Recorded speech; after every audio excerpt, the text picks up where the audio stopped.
Hello दोस्तों, आज हम पढ़ने वाले हैं मैथमेटिकल मेथड्स का लेक्चर नंबर 4। देखो ये अच्छा लेक्चर होगा, बहुत बेहतरीन सा लेक्चर होगा। आज पढ़ना क्या है, रेजोल्यूशन ऑफ वेक्टर्स को पढ़ना है। इसके पहले जो 3 लेक्चर्स थे वो क्या हो चुके, कंप्लीट हो चुके।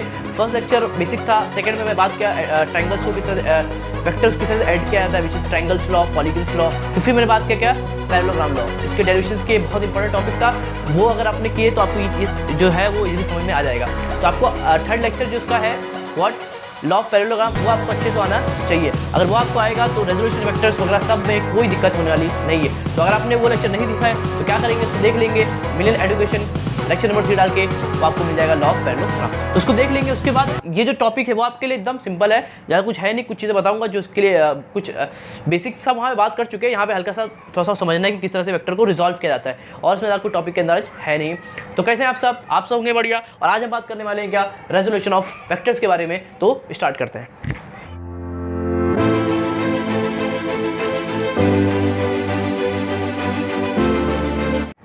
तो आप देख पा रहे हैं मैंने क्या लिखा वहाँ पे, देखो रिजोल्यूशन ऑफ वेक्टर बहुत सिंपल है, आधे 20-25 मिनट में खत्म हो जाएगा। बहुत सिंपल टॉपिक है, कोई हार्ड टॉपिक ये नहीं है, एकदम इजी टॉपिक है। क्या ये रेजोल्यूशन ऑफ वेक्टर्स, मतलब वेक्टर क्या करना है आपको, रिजॉल्व क्या करना है, वेक्टर्स क्या करना है आपको, रिजॉल्व करना है। इसका मतलब सर देखो डेफिनेशन मैंने आपकी बुक की लिख दिया हूँ। क्या बोल रहा है, the process of splitting of a given vector into its component. 2 component होते हैं एक्स और वाई, उनमें क्या करना है, इसको स्प्लिट करना है। इसको रेजोल्यूशन ऑफ वेक्टर्स मतलब the process of splitting of vectors, splitting of vectors into its component, that's called to be what, resolution of vectors। ये आपको समझ, डेफिनेशन एकदम सिंपल है भी बहुत सिंपल, देख लो एकदम सिंपल है, कोई हार्ड नहीं है।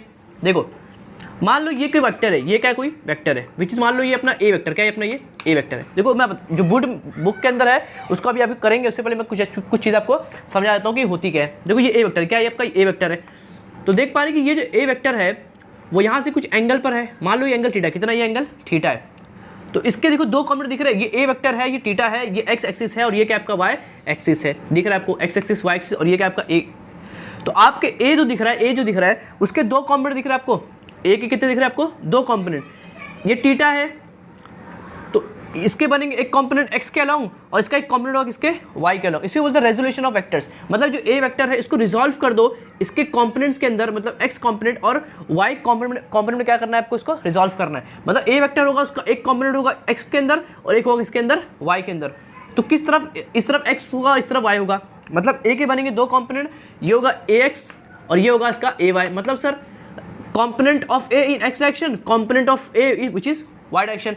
ए के होंगे एक कॉम्पोनेंट एक्स के अंदर और एक होगा किसके अंदर, वाई के अंदर। हाँ समझ गया। अब देखो मैं क्या बोल रहा हूँ, तो ये कितना होगा, मतलब आपका जो ए है, ए वेक्टर है, उसको मैंने तोड़ दिया ए एक्स के अंदर प्लस ए वाई के अंदर। समझ गया, ए वेक्टर को मैंने तोड़ दिया किसके अंदर, ए एक्स के अंदर और ए वाई के अंदर। अगर इन दोनों को ऐड कर दोगे आपका ए बन जाएगा। सर ये आपने कहाँ से बोला, अरे कौन सा law, which is what, law of parallelogram. पढ़ के आए थे, याद है लॉ ऑफ पैरेललोग्राम क्या बोलता था, ये आर वेक्टर होगा, याद है, भूल गया क्या सब। देखो पढ़े थे आपने क्या, पैरेललोग्राम लॉ, ये ए वेक्टर, ये बी वेक्टर, क्या ये बी वेक्टर, ये पर क्या, अगर आर वेक्टर होता है तो आर वेक्टर इन दोनों सम के क्या होता है, बराबर होता है। ये पढ़ के आए थे, उसको भूलने की बात नहीं सर।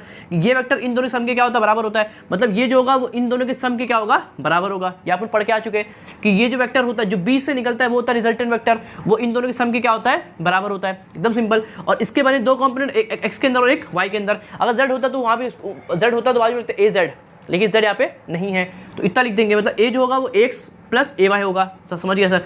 तो ये ए एक्स है और ये क्या आपका ए वाई है। ये कितने होंगे सर, वो आपने निकालना है। अब देखो ए का जो ये कॉम्पोनेंट होता है, ये कॉम्पोनेंट ए का जो ये कॉम्पोनेंट होता है वो होता है ए कॉस थीटा। क्या होता है, ए कॉस थीटा होता है। क्या होता है, ए कॉस थीटा होता है। कैसे सर, कैसे, कुछ मालूम पड़े तो कुछ बताओ, कुछ तरीका जिससे निकले आंसर। ये देखो ये कितना होगा, 90 होगा। ठीक है, इसको अगर पहले शिफ्ट कर दूँ तो ये कितना होगा, 90 होगा। आप देख रहे हैं कि इस ट्रायंगल के अंदर आप अगर कॉस लगा देंगे, कॉस थीटा, तो कॉस कितना होता है सर, कॉस कितना होता है, बेस, कॉस कितना होता है, बेस कितना है आपका, ए एक्स है ना, बेस कितना ए एक्स है, बेस अपॉन हाइपोथीनस कितना है वो ए, कितना है वो ए है। तो यहाँ से एक्स कितना होगा, ए को यहाँ भी दो, A cos theta which is what your A X. देखो एक्स कितना होता है, ए कॉस थीटा, तो मैं लिख भी दिया था और आ भी गया। एक्स कितना है आपका, ए कॉस थीटा है। समझ गए, आपका एक्स कितना है, ए कॉस थीटा है, निकल गया। आपको निकालना है कि ए वाई कितना होगा। देखो ये है कॉस थीटा, इसके जो परपेंडिकुलर कौन है, इसके परपेंडिकुलर एक ये वो क्या होता है, ए साइन थीटा। क्या होगा वो, ए साइन थीटा होगा। कैसे सर, उसका कुछ बताओगे कैसे निकलेगा। अरे साइन लगा दो, क्या लगा दो, साइन लगा दो, कहाँ पे लगाओगे साइन? देखो ये ए वाई है तो ये भी कितना होगा, ए वाई होगा। अरे हाँ सर पैरेलल शिफ्टिंग के ए वाई तो ये भी कितना ए वाई होगा। यहाँ पे साइन लगा दो साइन थीटा, बहुत सिंपल है यार, बहुत सिंपल है। साइन कितना होता है अपोजिट मतलब ए वाई डिवाइड बाई हाइपोटेनस कितना है आपका ए है, ए को यहाँ भेज दो, देखो A sine theta which is your A Y. तो आपका ए वाई कितना है, ए साइन मतलब ये जो है वो ए साइन थीटा की क्या है बराबर है, और ये कितना है ए कॉस थीटा की क्या है ये बराबर है। खत्म खत्म, यही होता है, इसको होता है रेजोल्यूशन वेक्टर्स। मतलब आप इसको तोड़ सकते हो इसके दो कंपोनेंट में, एक एक्स के और किसके वाई के। जिस तरफ थीटा होगा उस तरफ कॉस थीटा आएगा, और जिस तरफ कुछ नहीं होगा वहाँ पे क्या आएगा आपका साइन थीटा। क्या आएगा साइन थीटा। जिस तरफ थीटा उस तरफ कॉस, और उसके परपेंडिकुलर, इसके परपेंडिकुलर कौन है ये है, तो वो होगा आपका ए साइन थीटा। क्या होगा आपका ए साइन थीटा होगा। समझ गए खुद नहीं, ये ए है, इसका ये कॉम्पोनेंट ए कॉस थीटा, इसके परपेंडिकुलर क्या होगा ए साइन थीटा। मतलब ये होगा इसका एक्स कॉम्पोनेंट ए कॉस के बराबर होगा, और ए वाई क्या होगा आपका ए साइन कि क्या होगा बराबर होगा, ए साइन थीटा की क्या होगा ये सिंपली बराबर होगा। खत्म। कुछ में मुश्किल है क्या, कुछ निकाल दी सर। ये जो बता रहा हूँ ना अभी, जो अभी सॉल्व करेंगे इसके आगे जो आपको बुक में दिया हुआ है सब यही सब होगा। मैंने एक ए लेके आया, मैं आपको बता दिया कि किस तरह से मैंने सॉल्व किया। समझ गए। मान लो देखो ये कोई चीज़ है, ये 3, ये क्या आपका 3 है, और ये एंगल कितना है 30 है। ये 3 और ये एंगल कितना है 30 है। देखो ये x होगा, ये क्या होगा y होगा। तो इसका एक कॉम्पोनेंट बनेगा x में, एक बनेगा 3 का एक कॉम्पोनेंट बनेगा x के अंदर, एक बनेगा y के अंदर। 3 का जो बनेगा कॉम्पोनेंट x के अंदर वो होगा 3, देखो जिस तरफ थीटा होगा उस तरफ कॉस थीटा आएगा। तो इसका ये जो कॉम्पोनेंट होगा वो होगा 3 cos 30। क्या होगा 3 cos थीटा, और कितना है वो 30 है। ये होगा x कॉम्पोनेंट। y कॉम्पोनेंट कितना होगा, ये x होगा, इसके परपेंडिकुलर क्या है y, तो वो कितना होता है 3 साइन कितना होता है y साइन थीटा, जो भी होता है a है तो a साइन थीटा। यहाँ पे 3 है तो होगा 3 साइन थीटा, कितना है वो निकालो खत्म।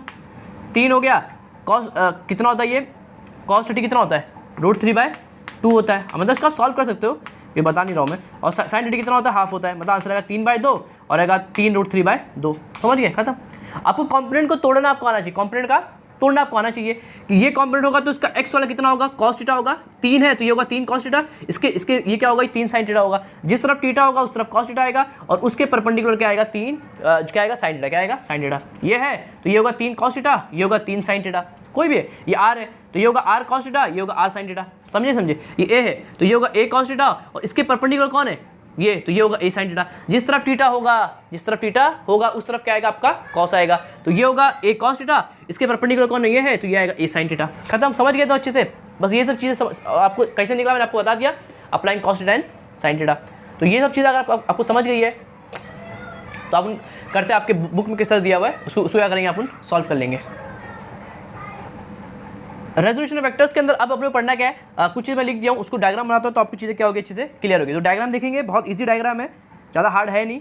देखो आपने बनाना है एक रेक्टेंगल, क्या बनाना है अपने को, एक रेक्टेंगल बनाना है। देखो मैं बना रहा हूँ एक रेक्टेंगल, ये ओ है, ये ए पॉइंट है, और ये आपका क्या बी पॉइंट है, समझ गए। और ये है आपका सी पॉइंट, क्या आपका ये सी पॉइंट है, ओ है, ए है, ये बी पॉइंट है, और ये क्या आपका सी पॉइंट है, और ये रहा आपका आर, ये क्या आपका आर है। समझ गए।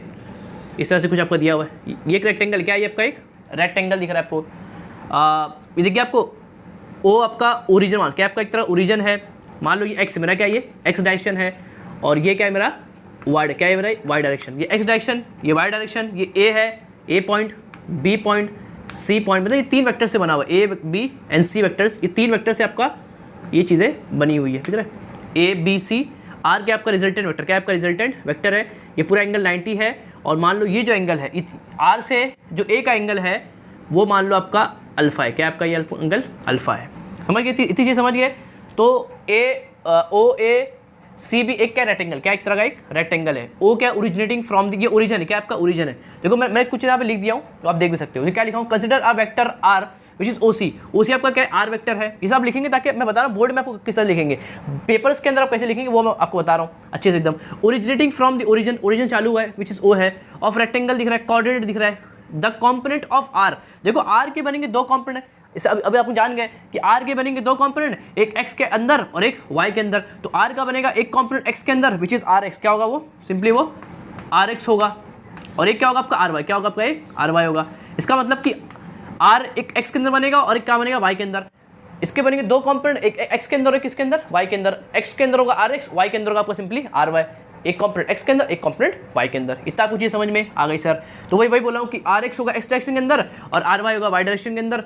ओ आपका देखो कितना हो गया, आर एक्स हो गया, और ओ भी कितना हो गया आपका, ओ आर वाई हो गया। कोई प्रॉब्लम इधर, एक प्रॉब्लम भी नहीं होगी सर, एकदम अच्छे से समझ गया चीज़ें, इसमें कोई प्रॉब्लम नहीं है।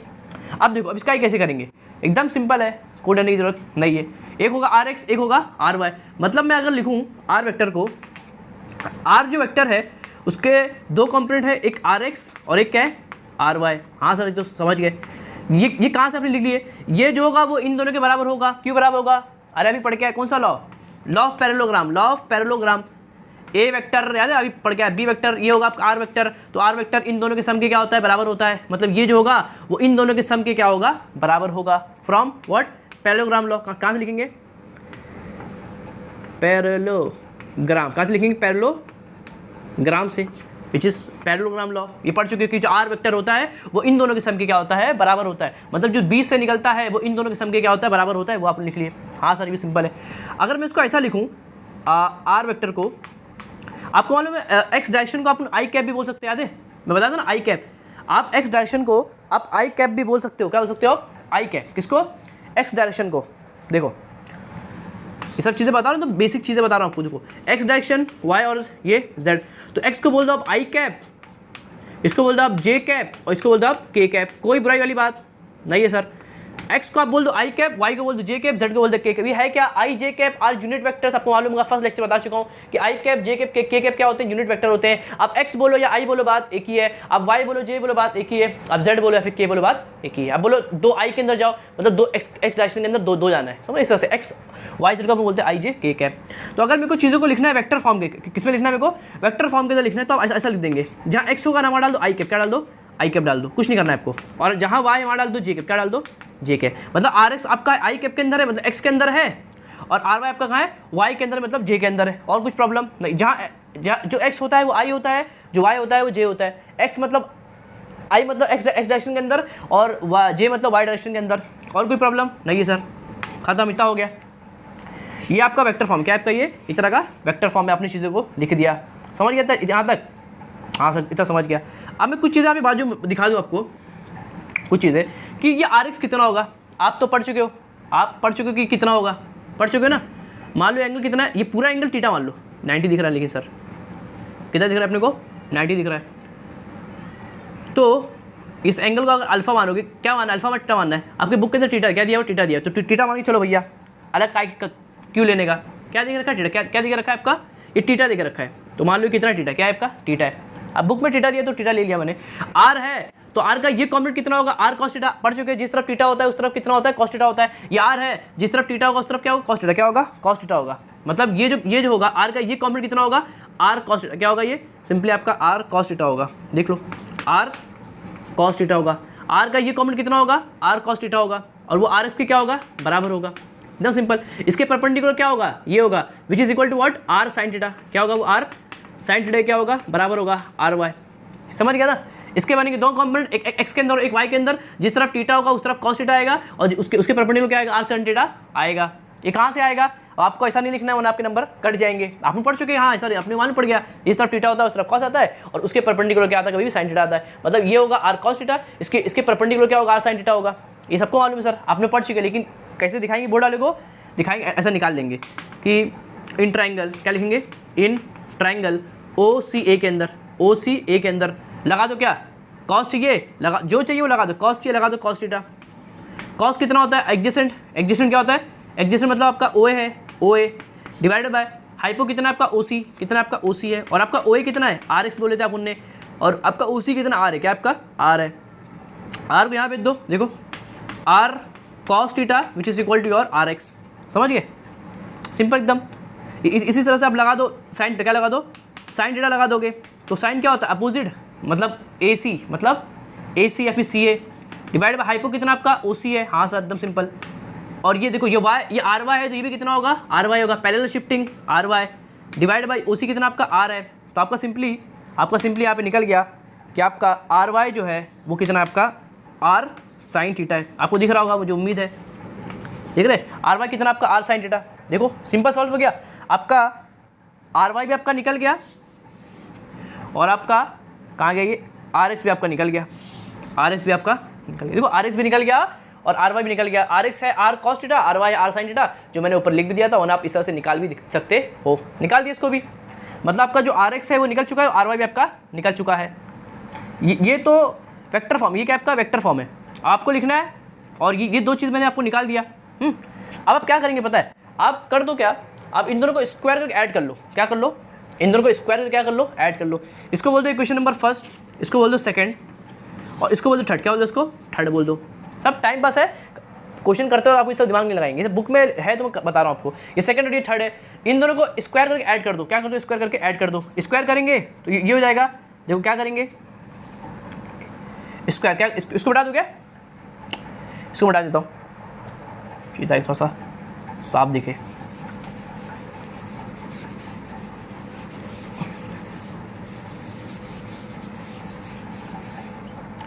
देखो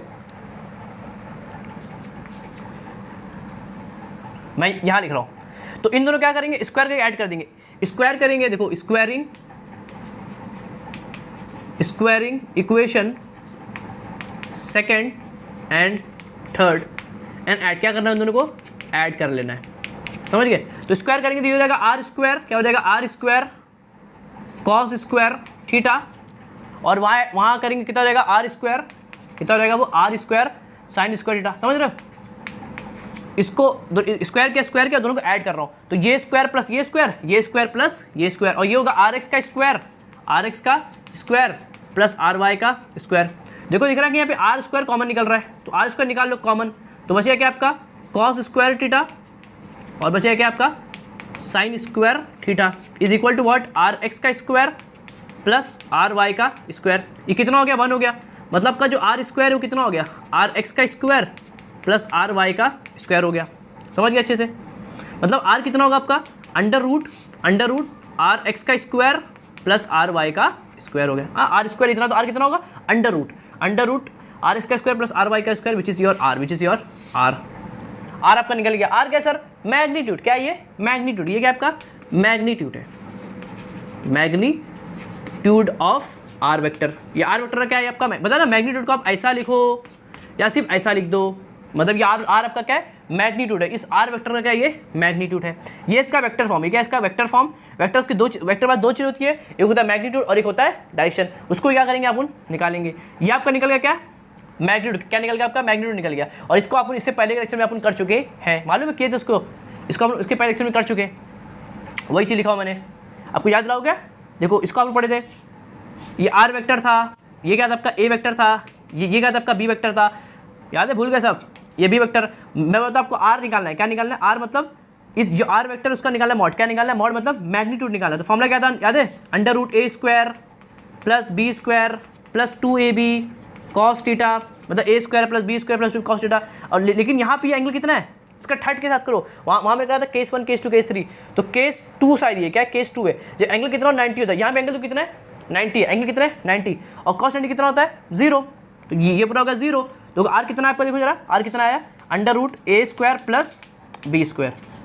देखो यहाँ पे ए और बी है और यहाँ पे आर एक्स और आर वाई है, बस वही तो फर्क है। यहाँ ए और बी है, वहाँ पे आर एक्स और आर वाई है, तो वही तो फॉर्मूला भी है। यहाँ आर एक्स आर वाई, यहाँ पे ए और बी है। तो ये आपको पहले से भी याद था कि अगर आपके पास ये आर है और आपको निकालना है इसका मॉड, तो कितना होगा अंडर रूट इसका स्क्वायर प्लस इसका स्क्वायर। समझ गए, यहाँ पे जो भी चीज़ है आपको निकालना है, इसका मॉड निकालना है, इसका मैग्नीट्यूड निकालना है, तो यहाँ पे इसका स्क्वायर प्लस इसका स्क्वायर अंडर रूट के अंदर, अंडर रूट इसका स्क्वायर प्लस इसका स्क्वायर। मैंने आपको सब चीज़ें पहले बता चुका था, याद है। तो इस तरह से आप इसको मैंने आपको बता दिया, बोर्ड के अंदर आपको इस तरह से लिखना होता है। अब बचा क्या सर इसका वजह सर आप निकाल दो, इसका डायरेक्शन क्या होगा, इसका डायरेक्शन क्या होगा, उसको क्या करेंगे निकाल लेंगे, इसको अच्छे नोट कर लेंगे। इतनी चीज़ आपको इस तरह से बोर्ड के अंदर लिखनी होगी। मैं निकालता हूँ इसका डायरेक्शन। चाहिए क्या टेन, क्या चाहिए आपको टेन थीटा चाहिए, लगा दो टेन थीटा। लो टेन थीटा क्या होता है, tan theta which is what, यहाँ लिख देखिए in triangle OCR, in triangle OCA triangle के अंदर आपको चाहिए tan theta which is angle होता है। तो टेन थीटा क्या होता है आपको मालूम है, अपोजिट क्या होता है आपका, opposite divide by adjacent OA, खत्म, आंसर आ गया। ये है कितना RY, कितना ये आपका RY है, हाँ सर। OA कितना आपका RX, कितना RX, बस आ गया आंसर। लो भाई टेन थीटा निकल गया आपका, मतलब डायरेक्शन आपका निकल गया। RX बट्टे RY कर दो आपका आंसर आ जाएगा, RX बट्टे RY कर दो आपका आंसर आ जाएगा। अभी आपको पढ़ चुके जो RX है वो कितना है, R का ये कॉमन कितना होगा, R cos थीटा, मतलब R cos थीटा RX के क्या बराबर है, उसका ये R cos थीटा, इसके परपेंडिकुलर R sin थीटा, क्या होगा R sin theta which is equal to RY। ये भी चीज़ आप पढ़ चुके हो। अगर आप इनको डिवाइड कर दोगे देखो आंसर कितना आ रहा है 10, कितना आएगा देखो, ये r sine r cos, r sir cancel, sine upon cos क्या होता है 10 होता है ना, तो आंसर आपका सही आएगा। तो 10 का कितना निकल गया आर वाई बटे आर एक्स, समझ गया अच्छे से, ये भी समझ गया, ये भी समझ गया। और आप इसको निकाल सकते हो वैसे भी, आपने पढ़े थे, ये हो गया आपका खत्म, बस इतना ही करने का रहता है। ये चीज़ आप वहाँ से भी निकाल सकते हो। अगर आपने वो इससे पहले लेक्चर लॉ ऑफ पैरेललोग्राम के अंदर अगर आपने ये फॉर्मूला पढ़ा हो, कौन सा फॉर्मूला सर, ये फॉर्मूला पढ़े थे 10 अल्फा वहाँ पे, लेकिन ये एंगल कितना था, अल्फा था, तो 10 alpha which is equal to A, याद है भूल गए सब भाई, A B B sine theta divided by A plus B cos theta. यहाँ से चीज़ें निकाल सकते हो। यहाँ पे आपका ये ए है और ये क्या आपका बी है ना, ये बी है ना, तो ये बी है, बी कितना है आपका आर वाई, कितना है बी, कितना है आपका आर वाई और साइन थीटा, और ये एंगल कितना है पूरा, ये पूरा एंगल, ये क्या था एंगल बिटवीन ये और ये पूरा कितना है 90 है, साइन 90 कितना होता है 1, कितना होता है 1 होता है, ऊपर 1 आ जाएगा। ए कितना है आपका ए आर एक्स, कितना आपका ये आर एक्स है, plus B cos theta, cos 90 कितना होता है 0, तो ये पूरा 0 इंटू 0 मतलब 0 आंसर आ गया।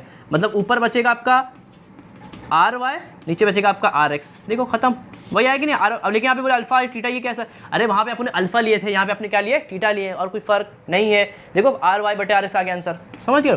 तो मतलब वो मेन जो अपने दो फॉर्मुले थे ना, वो फॉर्मुले बहुत इंपॉर्टेंट थे। लॉ ऑफ पैरेललोग्राम के अंदर जो दो फॉर्मुले थे वो देखो ये उसका एक पार्टिकुलर केस था, मैंने केस 3 जो कराया था वो केस है ये, कि जब एंगल कितना हो 90 हो तो फिर चीज़ें क्या होती है, ये और ये होती है।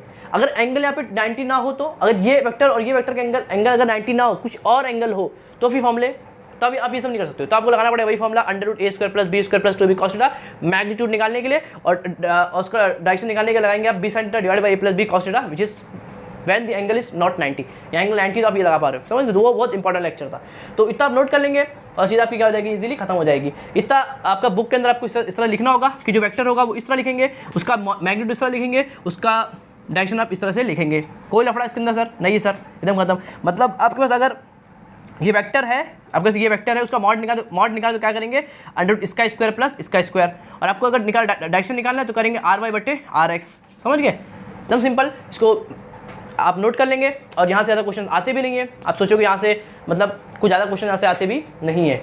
मैं कुछ क्वेश्चन प्रैक्टिस करता हूँ, आपकी बुक के अंदर वो क्वेश्चन नहीं है, मैं क्वेश्चन थोड़े लेके आया हूँ, उनको प्रैक्टिस करेंगे तो ये कंसेप्ट क्या होगा आपका क्लियर होगा, समझ गए, एकदम ईजी था। इसको बताता हूँ मैं, क्वेश्चन देख पा रहे हैं, बहुत सिंपल क्वेश्चन है। देखो मैं कुछ क्वेश्चन लेके आया हूँ, ये देखो इस पे क्वेश्चन आपको बुक में नहीं मिलेंगे, एक आध क्वेश्चन है वो भी उस लाइक नहीं है, तो आपको ज़्यादा अच्छे क्वेश्चन मिलने वाले नहीं है, कि बहुत इजी कंसेप्ट होता है। मैं आपको बताना आपको कि रेजोल्यूशन ऑफ वेक्टर्स आप किस तरह यूज़ करके क्वेश्चन सॉल्व करेंगे, मतलब उसको अप्लाई करेंगे और एक आध क्वेश्चन सॉल्व करेंगे जो अच्छे बुक के अंदर आते, बड़ी बुक के अंदर आते, कुछ क्वेश्चन क्या करेंगे अपन सॉल्व करेंगे। बहुत सिंपल है, देखो फाइंड इफ आर इतना है, r x and r y कितना, मालूम है आपको कि ये आर है तो उसके बनेंगे दो कंपोनेंट, एक होगा आपको आर एक्स, थोड़ा फास्ट करेंगे चीज़ों को, ये होगा आर एक्स, और इसके परपेंडिकुलर क्या होगा आपका आर वाई, क्या होगा परपेंडिकुलर क्या होगा आपका वाई। ये आर है, ये इसका एक्स कंपोनेंट आर एक्स, और इसके परपेंडिकुलर कौन है ये, तो ये होगा आर वाई, क्या होगा ये आर वाई होगा, समझ गए। आर का एक कंपोनेंट आर एक्स और एक होगा आर वाई। अब आपको मालूम है जो आपका आर एक्स है, जो आपका आर एक्स है वो कितना होगा, देखो ये इतना है तो ये कितना होगा, आर इतना है तो ये कितना होगा, आर कॉस थीटा होगा, कितना होगा आर कॉस थीटा होगा। बात जिस तरफ थीटा होता है उस तरफ क्या होता है कॉस होता है, तो ये आर है तो ये कितना होगा आर कॉस थीटा, क्या होगा आर कॉस थीटा होगा, क्या होगा आर कॉस थीटा। ये कॉम्पोनेंट क्या होगा आर कॉस थीटा, और इसके परपेंडिकुलर क्या होगा आर साइन थीटा, मतलब आर वाई होगा आर साइन थीटा, ये होगा आर कॉस थीटा, समझ गए। कोई लफड़ा नहीं सर, ये एंगल ये इतना है, आर इतना है तो ये कितना होगा, आर का ये कॉम्पोनेंट होगा आर कॉस थीटा, और आर का ये कॉम्पोनेंट होगा आर साइन थीटा। जिस तरफ थीटा होगा उस तरफ कॉस थीटा आएगा, उसके जो अपोजिट होगा वो क्या आएगा साइन थीटा आएगा। तो आर सबको कितना होगा आर कॉस थीटा होगा। आर देख रखा है आपको 10 है, कॉस थीटा कितना आपका 30 डिग्री है, कॉस 30 कितना होता है सर साइन 60 होता है, मतलब √3/2 कितना होता है √3/2 होता है, 2 5 हो जाएगा, ये 5 √3 be the answer of r x, खत्म सर। आर वाई चाहिए, आर वाई कितना होगा सर मालूम है, ये होगा आर कॉस थीटा, इसके परपेंडिकुलर आर साइन थीटा, मतलब r sine theta will be what r y. एकदम सिंपल है कि नहीं, अरे बहुत इंपॉर्टेंट कर लो भैया। साइन 30 हाफ होता है सर, कितना होता है ये हाफ होता है, हाफ कर दो 2 पंजे 5 आंसर आ गया, मतलब आर एक्स आपका आ गया कितना 5 √3, और आर वाई आपको कितना आ गया 5 आ गया, समझ खत्म। आर एक्स और वाई आर वाई निकल गया, खत्म। क्या करना है, कुछ नहीं करना है।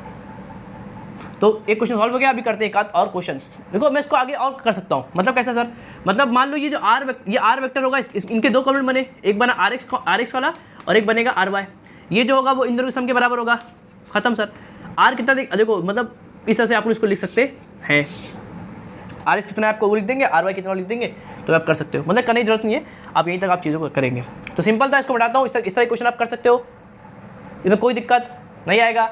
जिस तरफ थीटा, जैसे आर के बनेंगे दो कंपोनेंट, एक ये और एक इसके परपेंडिकुलर, तो आर का जो थीटा वाला कंपोनेंट होगा, जिस तरफ थीटा होगा उस तरफ कॉस आता है, उसके परपेंडिकुलर क्या आता है, साइन आता है। बस खत्म।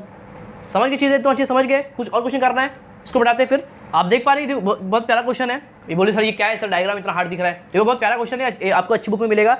मतलब है बहुत सिंपल क्वेश्चन, आपको थोड़ा प्रैक्टिस के लिए मैं लेके आया हूँ। ये अच्छी बुक में आपको मिलेगा, बड़ी बड़ी बुक के अंदर मिलेगा, बोर्ड के अंदर सब क्वेश्चन आपको नहीं मिलेगा। जो क्या बोला, ये डायग्राम दिख रखा है, ये वाई एक्सिस है और ये क्या आपका एक्स एक्सिस है। यहाँ पे देखो ये क्या पता है, ये रस्सी है, मतलब ये एक रस्सी है, क्या ये दो स्ट्रिंग है, एक स्ट्रिंग ये, एक स्ट्रिंग ये कहीं से बंधा हुआ, ये स्ट्रिंग कहीं से बंधी हुई है और ये स्ट्रिंग कहीं से बंधी हुई है। आपको मालूम है स्ट्रिंग के अंदर एक चीज़ होती है टेंशन, क्या होती है, टेंशन होती है। मालूम है नहीं मालूम है भैया, याद रख लो कि ये मान लो ये एक रस्सी, क्या ये एक रस्सी है, तो रस्सी में स्ट्रिंग के अंदर होते, रस्सी बोलो या फिर वायर बोलो, स्ट्रिंग बोलो, बात एक ही है चीज़। अब इसके अंदर शायद 4th चैप्टर के अंदर लॉज ऑफ मोशन के अंदर सब चीज़ आएगी। इसको स्ट्रिंग बोलो या इसको वायर बोलो, बात एक ही है।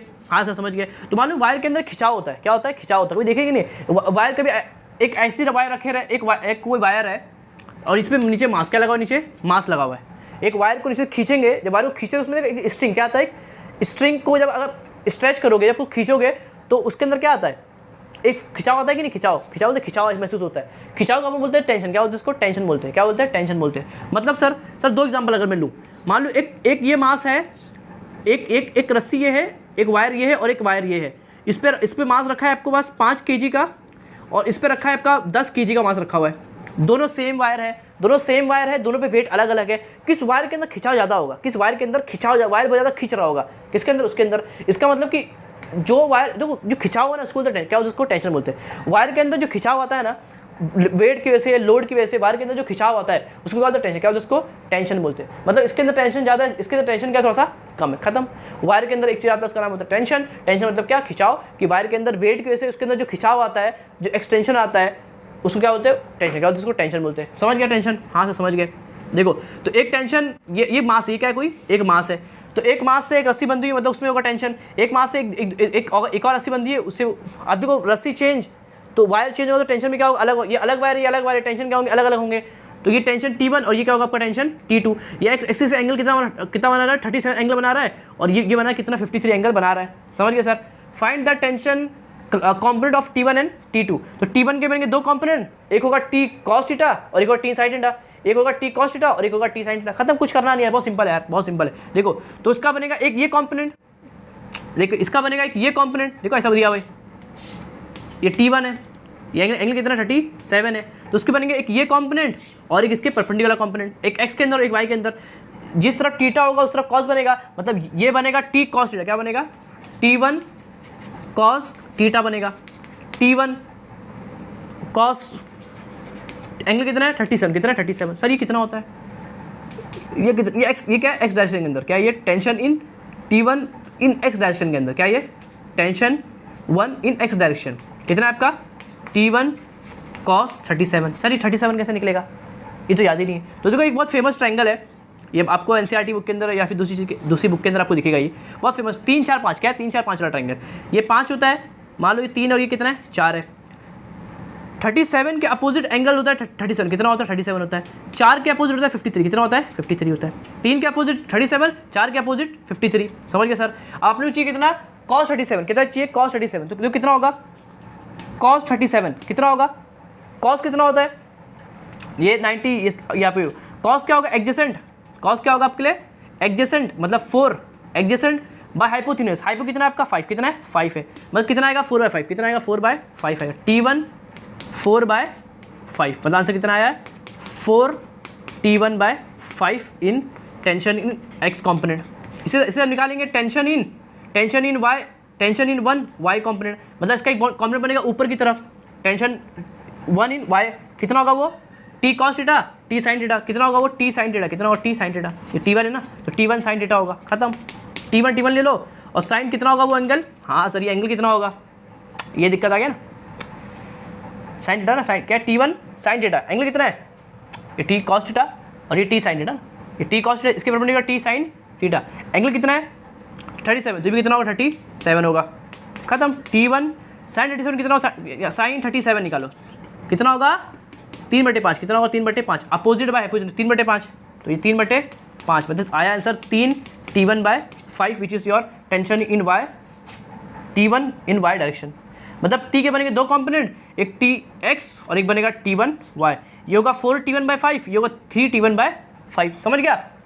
इसी तरीके से आप निकालेंगे इसका, किसका निकालेंगे, इसका निकालेंगे और क्या करेंगे, कमेंट करेंगे। देखो वही होगा इसका भी, ये T2 है, एक बनेगा जिस तरफ थीटा होगा इस तरफ बनेगा T cos थीटा और इसके परपेंडिकुलर बनेगा T sin थीटा बनेगा। खत्म। आपको इसको क्या करना है, सॉल्व करना है और कमेंट करना है। मैं देखूँगा कि किसका आंसर क्या है, राइट है।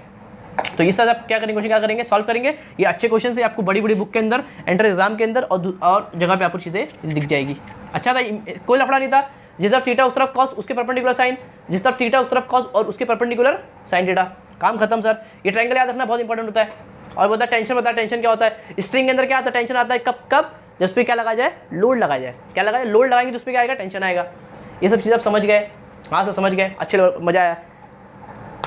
और एक लास्ट बहुत इंपॉर्टेंट, ये बहुत इंपॉर्टेंट क्वेश्चन है, बहुत इजी है कुछ, इसको आपको याद कर लेना है। जो आपको मैं बताऊंगा इसकी वैल्यूज याद कर लेना है, इसकी क्या फॉर्मा निकल के आएगा, उसको क्या करना है आपको याद रखना है। बहुत इंपॉर्टेंट, नीट और दूसरे एग्जाम के अंदर इससे बहुत ज़्यादा इंपॉर्टेंट होती है और बहुत हार्ड है नहीं। तो क्या बोला है, component of mg will be in the incline plane. ये जो दिख रहा है, ये इसको बोलते हैं क्या बोलते हैं, इसको इस जो प्लेन दिख रहा है प्लेन, इसको बोलते हैं इंक्लाइन, क्या बोलते हैं इसको, इंक्लाइन प्लेन बोलते हैं। मान लो एंगल थीटा, कितना एंगल कितना है, थीटा कितना है, थीटा एंगल है। तो बोला कि mg के कितने कंपोनेंट बनेंगे, मान लो दुनिया के हर चीज़ के बनते कितने कंपोनेंट, दो कंपोनेंट, मतलब mg के भी बनेंगे दो कंपोनेंट, एक x के अंदर और एक y के अंदर। अब लेकिन यहाँ x y तो है नहीं, लेकिन अपने मालूम में बनेंगे दो कंपोनेंट बनेंगे, ये अपने को मालूम है। अब देखो क्या होंगे वो दो कंपोनेंट, क्या होंगे, देखो mg का एक कंपोनेंट होगा ये, देखो इस सरफेस से परपेंडिकुलर, इस सरफेस से परपेंडिकुलर एक होगा ये कंपोनेंट, और इससे परपेंडिकुलर कौन है, ये है। दिख रहा है एंगल कितना हो रहा है, 90। तो mg पर m पर एक बनेगा ये कंपोनेंट और एक बनेगा इसके परपेंडिकुलर। तो m पे बनेगा एक कंपोनेंट ये और एक बनेगा ये। हाँ सर समझ गया। लेकिन सर थीटा किस तरफ है, इसके यहाँ थीटा की यहाँ थीटा है सर, उसको निकालना। अब ये जो एंगल है ये थीटा, ये कितना एंगल है, थीटा एंगल, कितना एंगल, ये थीटा एंगल। सर कैसे, देखो बहुत सिंपल है, अभी डरने की जरूरत नहीं है। ये mg है और दिख रहा है कि ये एंगल कितना है, थीटा, कितना एंगल, ये थीटा एंगल। हाँ सर दिख रहा है ये एंगल थीटा है। और आपको मालूम ये पूरा एंगल कितना, 90 है, मालूम ना, ये पूरा एंगल कितना है, 90 है। तो ये थीटा है, ये 90 है, इतना जो एंगल होगा ये 90, ये थीटा, तो इतना एंगल कितना होगा, 90 माइनस थीटा होगा। लेकिन ये पूरा एंगल कितना है, ये पूरा एंगल कितना है, 90 है। तो ये पूरा एंगल कितना है, 90 है। तो 90 में से इतना निकल जाएगा, कितना बचेगा, थीटा, कितना बचेगा, थीटा बचेगा। ये पूरा 90 है ना, ये पूरा कितना 90 है। तो 90 में से 90 माइनस थीटा कितना बचेगा, थीटा, क्या कितना बचेगा, ये पूरा 90 है, 90 में से निकल गया 90 माइनस थीटा, कितना बचेगा, थीटा, कितना थीटा बचेगा। मतलब ये एंगल कितना है आपका, थीटा है। समझ गया अच्छे से एकदम, कोई प्रॉब्लम इसमें नहीं है सर, अच्छे आपको बता दिया मैंने, समझ गए।